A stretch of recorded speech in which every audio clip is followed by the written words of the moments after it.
Atan jirtu kabajamtoota hordoftoota chaanalii kootii an eebbisaa baayisaati.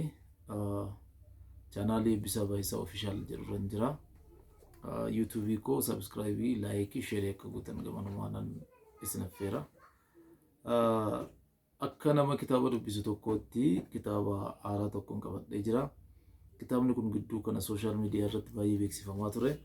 Kanaafani waan xinnoo jechuudhaaf jedhe deebiitti kennuu fi afaan Amaaraan barraa'e kitaabni kun afaan Amaaraan gara fuulduraatti deebii kanan kennu ta'a.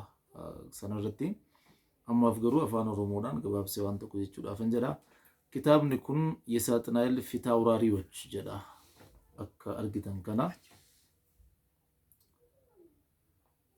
የሳጥናኤል ፊታውራሪዎች jedha. ገጀላት ሞ kan barreeffame ሰይፍ በግብጽ ላይ ይመጣል ሁኬትም በኢትዮጵያ ይሆናል ጀዳ ትንቢተ ሕዝቅኤል 34 ላይ ሰደጀቹኒ ቢላን ግብጽ ይትንፋ አጀቹሳቲ ጄቁምሲስ ኢትዮጵያ ኬሰት ኢንታአ ያደ ጀዱ ቀባ wanti baay'ee nama gaddisiisu kitaaba kana qola isaarra kan jiranii namoota biyya keenyaati, biyya keenya Itoophiyaati. Karaa gam tokko dudduuba obbo Baqqalaa Garbaatu jira, taansee obbo Lammaa Magarsaatu jira, gara fuulduraa Jawaar Mohammadtu jira.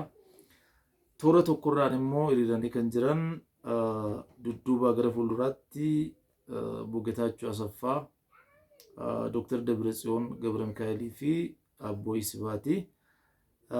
Hunduma isaanii fuuldura kan jiran immoo Alsiisiidha. Alsiisii pirezidantii biyya Gibsiiti. Kitaaba kana beeksisa isaa gaafan arge baay'ee na ajaa'ibe. Fuuldura hunduma isaanii immoo bifa seexana wayiitu jira. Seexana fakkaata. Seexana hidheetuma fayyadameera natti fakkaata. Mallattoo seexana mul'isu yeroo baay'ee kan namoonni itti fayyadamanidha. Isaan kuni aangawoota saaxinaa'el yookaan immoo aangawoota seexanaati jedheeti kan inni barreesse. Jalqabumarraa yookaan kitaabni kun mata duree isaa rakkina qaba. Dhalli namaa keessumaayyuu namoonni hawaasa isaanii biratti jaallatama guddaa gonfatan namoonni immoo biyya kanaaf nuun akka hundeetti ilaallu warra akka Obbo Lammaa Magarsaa, Obbo Baqqalaa Garbaaf, Obbo Jawaar Mohammed ergamoota seexanaati jedhamanii mata duree kitaabaa irratti ba'uun dogoggora guddaadha. Dogoggora guddaadha. Namni kitaaba nan barreessa jedhu tokko waan akkasii dogoggora kana fakkaatu hojjetu.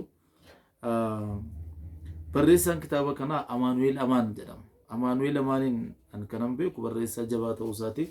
Kanaan dura kitaabota tokko tokko barreessee maxxansiiseera. Keessumaayyuu kanan yaadadhu Yaayyaalaan Seeraa Itoophiyaa kan jedhu shiraa hawaasni iccitii yookaan immoo illuminaatiin Itoophiyaa irratti hojjetu jedhee waan baay'ee barreesseera. Kitaaba sana dubbiseera. Hanqina ragaa qabaatuyyuu ragaadha jedhee wantoota inni irraa waraabetti amanuu baadhuyyuu kitaaba isaa dubbiseen jira. Sana keessan seenuu ammatti xiyyeeffannaan koo የሳጥናኤል ፊታውራሪዎች kan jedhudha. Sila seerri jabaan jiraate biyya kana keessatti namichi kun haga irraa utuu ittiin gaafatamin hin hafu ture. Maaliif garaagarummaan siyaasaa hammamiyyuu jiraatu jibba namoota kanarraa hammamiyyuu qabaatu garuu sadarkaa kanatti isaan kun ergamoota saaxinaa'el jedhee sadarkaa barreeffamaatti barreessuunsaa biyya diiguudhaaf yoo kontribiitii godhe malee biyya ijaaruudhaaf hin ta'u. Yeroo baay'ee wanti na dhibu barreessitoonni warra Habashaa kun Itoophiyaa jedhu, Itoophiyaa ijaarra jedhu garuu sadarkaa kanatti ba'anii Itoophiyaa diiguudhaaf hojjechuun isaanii na ajaa'iba. Baay'ee na ajaa'iba. Barbaadeen dhaqee bitee dubbise gaafan dubbisu jalqabaa amma dhumaatti aariidhaan kanan dubbise. Waliin dhaamaadha. Siyaasa gaafa jettan gara macaafa qulqulluu immoo dhufa. Macaafa qulqulluudha gaafa jettan gara siyaasaatti immoo deebi'a. Siyaasa jettanii dubbistanii immoo gara seenaas fakkaata. Waan humti isaa qabiyyeensaa namaaf hin galu. Luqqisii macaafa qulqulluu keessatti argitu darbee immoo mammaaksota adda addaa waan afaanumaan darbaa dhufe waan ragaa tokko illee hin qabne keessatti argitu. Waan akka fakkeenyaaf Addaam Itoophiyaa keessatti uumamee jedhu, Itoophiyaa kana keessatti uumamee keessumaayyuu jannanni xaanaarraa kan jedhu mammaaksa ragaa tokko iyyuu hin qabne barreessanii jiru. Anyway, barreessaan kun akka sabaatti uummata Oromoo irratti waan jedhe qabxii muraasa hin qaba. Keessumaa wanti baay'ee na gaddisiise afaanni Oromoo afaan federaalaa yookaan afaan hojii ta'uu hin danda'u. Afaan federaalaas ta'e kan hojii ta'uu hin danda'u jedhee kaasa. Maaliif gaafa jedhamu afaan tokko afaan biyyoolessaa ta'uudhaaf kan afaan mootummaa ta'uudhaaf guddachuu qaba jedha. Kana caalaa baay'ee afaan Oromoon guddachaa jira. Guddisa afaanota Itoophiyaa keessa jiran hundumaa keessaa qixa afaan Oromoo saffisaan guddachaa kan jiru hin beeku ani. Saba dubbatu baay'ee qaba. Itoophiyaa irra iyyuu darbee akka Afrikaatti saba baay'ee dubbatu qaba, sadarkaa qaba. Afaan guddaa kanaan afaan xinnaadha hin guddanne afaan federaalaa ta'uu hin danda'u jedhee argumentiin inni kaasu tootaalii dogoggora guddaadha.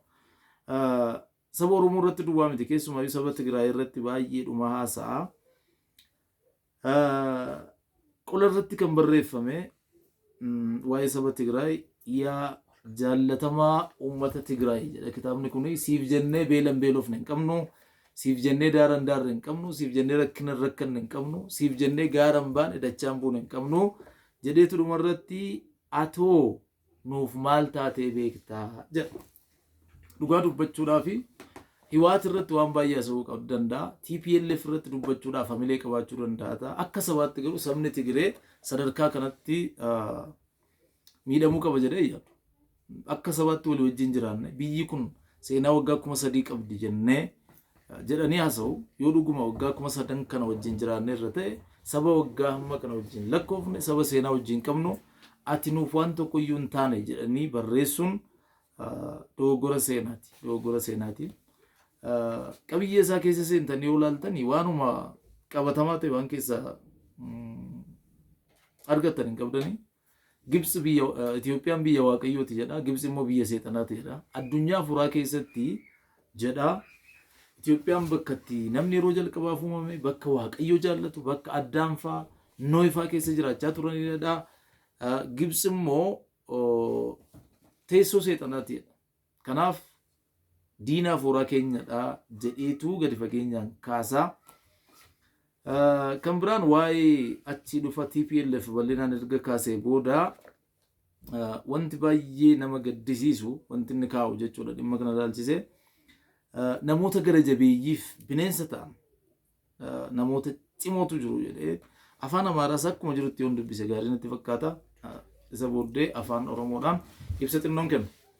ስለ ዓለማችን እጅግ ሴረኛና ጨካኝ ሰዎች ብንጠየቅ ኔሮ፣ ሄሮድስ፣ ሂትለር፣ ሙሶሎኒ፣ ጌታቸው አሰፋ፣ ጀዋር መሐመድ እያልን በደረጃው ያሉትን ልንጠራ እንችላለን። ይሁን እንጂ እነዚህ ሁሉ ከህዋቱ ስብሃት ነጋ ጋር ሲነጻጸሩ ምንም ማለት አይደለም። ስብሃት ነጋ ሁሉንም በረጅም ርቀት ይመራል። የማርታ፣ የሙሴ፣ የአጋዚ፣ የሀየሎም፣ የክንፌ አብርሃ፣ የፕሮፌሰር አስራት ወልደየስ አሟሟት እስከ ዛሬም ያልተፈታ እንቆቅልሽ የሆነው ያለ ምክንያት አይደለም። ከነርሱ ሞት ጀርባ በሴራ የተካነና ጨካኝ ፈሪና ተጠራጣሪ ሰው በመኖሩ ይሆናል ጀዴቱ keessuma waa'ee abbooyi sibiyaat dubbata. Kana keessatti waa'ee sibiyaat dubbachuu hin danda'a inni dhimma koo miti. Dhimmi koo garuu kana keessa namoota sadarkaa addunyaatti akka gara jabeeyyiitti ilaalan akka bineensaatti ilaalaman toora sana keessa kaa'ee Jawaar Mohammedin dhiyeessuu isaati. Jawaar Mohammedin inni bineensa jechuu danda'a. Namoonni baay'een garuu biyya kana keessatti siyaasa biyya kanaa keessatti kontribuushinii bakka hin bu'amne nama taphate akka ta'e addunyaan guutuun ragaadha jechuudha. Jawaarin toora Musoloonitti waamuun, Jawaarin toora Hitileritti waamu jechuun dogoggora seena qabeessa. Sababni isaa TPLF narraa akka kanatti abaaru kana kuffisuu keessatti gahee guddaa kan taphate Jawaar Mohammed akka ta'e eenyuyyuu beeka waan ta'eef. Sadarkaa kanatti namoota farrajuun dogoggora guddaadha. Kanatti immoo ragaan qabu. Namoonni keenya warri seera qoratan namicha kana gara seeraatti dhiyeessuu qabdu jedhee kanan yaadu barreeffamoota isaatiif raawwatee ragaan qabu. Ergan dubbisee xumuree booddee ani kallattiidhaan kanan deeme gara kitaabota wabii inni fayyadamedha. Wanti baay'ee isin ajaa'ibu kitaabonni wabii isaa wabii mallee guutee hin barreessine. Tokko jedhee samaana yaadu Matsaaf Qudduus jedha. Gara kam akka maxxanfame, eessatti akka maxxanfame wanti ibsu waan tokko iyyuu hin jiru. Lammaffaa immoo 66 Matsaaf Qudduus. Kunis Baaybiliima. Waa'ee Baayibilii kana waan tokko iyyuu wanti kaa'ame hin jiru. የአሜሪካ ሬዲዮ ድምፅ VOA I don't know sagantaa gaafa kam hojjetame akka ta'e guyyaa kam akka inni darbee eenyu akka hojjete waan beeknu hin qabnu ishuma kana duwwaa kaa'ee taanse የብሪቲሽ መገናኛ ብዙሃን BBC waan tokko odeeffannoo tokko argannu namni waan kana BBC irraa adda baafachuu barbaade maaliin akka inni barbaade bira ga'us hin beeku ani ዜጋ መጽሔት ፍካሬ ኢየሱስ የሳልሳዊ ቴዎድሮስ አመጣጥና የዘመኑ ፍጥጫ ወልደ ጻዲቅ ተክለ ጊዮርጊስ ጀራ ኩኒስ ሴረሳ ከነ ይገተምቲ የደርግ ወታደራዊ መንግስት ስለ ህወሓትና ሻቢያ ያስጠናቸው ጥናቶች ጀራ የቃየን መስዋዕት ሰርቅ ዳንኤል ጀራ ትውፊቶች ጀራ እምነት ኤርሚያስ ዘመነ ጀራ ሁለቱ ክዳናት መሪጌታ አየሎን በሬ ኩንንዱምቱ ሴረሳ ከነ ይገተምቲ ዋንቲኒ ረጋ ደደ ስረት ካይ ኩን ሴረ በሬፈማ ከን ዋን ነገነፍ ዋን አማንሲሳ ሚት ይቹዳ ሰነረ ከንደርቤ ዋን አዳዳ ካሳ ዋይ ተወድሮስ ካሳ ተወድሮስ namni jedhamu ተወድሮስ ሰደፋ ሞቲ ኢትዮጵያ keessatti immoo mootiin kun gaafa Itoophiyaa keessatti immoo addunyaa kanaaf nagaa kenna waggaa 40 bita jedha gaafa san Itoophiyaan addunyaa kana irratti ol ka'iinsi ishee dabalee addunyaa bitti jedha deebisee immoo waa'ee Tewoodiroos haasa'u kanayyuu waan beeku natti hin fakkaatu yaadota adda addaatu jira jedha yaadonni adda addaa kuni kanaan dura Tewoodiroos lama kaaniru bara 1415 keessa kan ka'e inni jalqabaa jira Tewoodiroos tokkoffaa jedhama isa booddee Tewoodiroos lammaffaan kan dhiyeenya kana ka'ee ji'a muraasa duwwaa moo'edha amma kan eegamaa jiru Tewoodiroos sadaffaadha waa'ee Tewoodiroos sadaffaa kana barreeffamoonni adda addaa jiru jedha eessa akka inni fide hin beeku Fikkaaree Yesuusidha utuu dubbannu ragaan isaa inni guddaan sadarkaa kanatti kan isa barreessisu Fikkaaree Yesuus kitaaba jedhamu kitaaba xiqqaa sana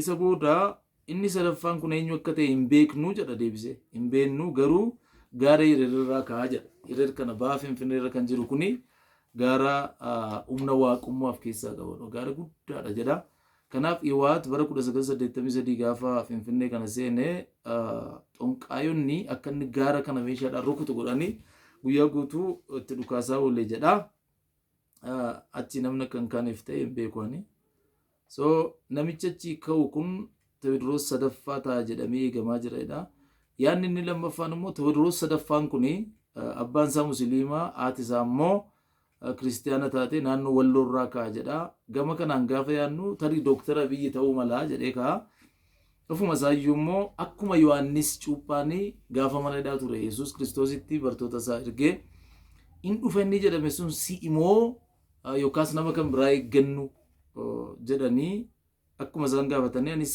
Dooktara Abiyyi gaaffiin qabaa jedha kitaaba kana keessatti yaa Dooktara Abiyyi Tewoodiroos sadaffaan hin dhufa kan jedhame inni waggaa 40 bituuf jiru suni inni Itoophiyaa kana in ceesise jedhame si imoo yookaas nama biraan eegaa jedhee gaaffii gaafateeti kan inni darbe walumaa galatti kitaabni kun kitaaba qabxii nama fayyadu tokko iyyuu qabu miti qabxii baay'ee yallaasiisa sadarkaa kanatti namni gadi bu'ee akkamitti akka barreessu hin beeku I don't know abbootiin seeraa keenya yoo dhuguma seerri biyya kana jirate namicha kana duukaa buutanii seeraaf akka isin dhiyeessitan baay'een isin gaafadha namni eenyuyyuu yoo ta'e namni akka bifa waaqaatti uumame ergamaa seexanaa jedhamee maqaan isaa sadarkaa kanatti miidiyaa irratti ba'uun sirrii miti probably Obbo Jawaar Mohaammed Obbo Lammaa Magarsaa fi Obbo Baqqalee Garbaa asirratti kan isaan baase tarii Gibsi wajjin walii galanii biyya kana jeeqaa jiru jedhameeti garuu ragaa ittiin kanarra geesse fidi yoo jedhame ragaa tokko iyyuu hin qabu qabatamaadhaanis ragaa inni kaase hin jiru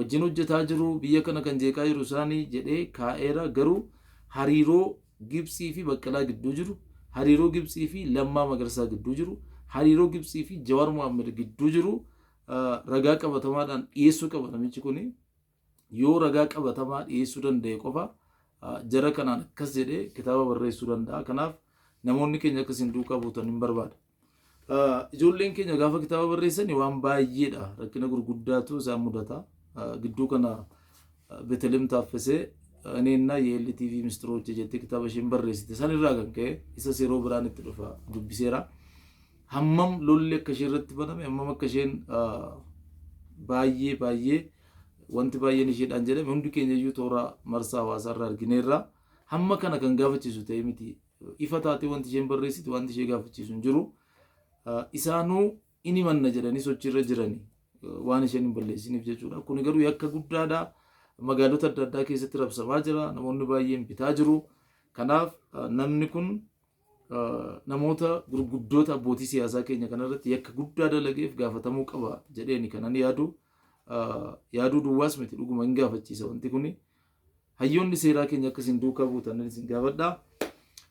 Haa ta'u egaa kitaaba kana ilaalchisee deebii kanan kenne an akka barreessaa tokkotti akka nama kitaabota dubbisu tokkotti akka nama kitaaba qoratutti malee hayyuu siyaasaa ta'e mini miseensa dhaaba siyaasaa kamiyyuu ta'e hin beeku. Kamuu deeggarees kamuu mormees hin beeku. An artistiidhaan barreessaadha. Barreessaan immoo siyaasa kam wajjin iyyuu toora hin qabatu. Garuu akka nama kitaaba dubbisuutti deebii kennuu waan hin qabuufan viidiyoo kana hojjedhe. Gara fuulduraa wantoota biraa kan walii wajjin ilaallu ta'a. Ulfaadha. Amma sirra deebi'ee kanan isin gaafadhu chaanalii yuutuubii Eebbisaa Baayisaa Official jedhu seentanii saabskraayibii, laayikii fi sheerii gochuudhaan akka hordoftan nan isin gaafadha. Sababni isaa gara fuulduraa wantoota baay'ee qabadhee kanan dhufu chaanalii kanarratti waan ta'eef achirratti wal argina. Haga viidiyoo biraan deebinee wal agarrutti yeroo gaarii qabaadhaa. Ulfaadhaa.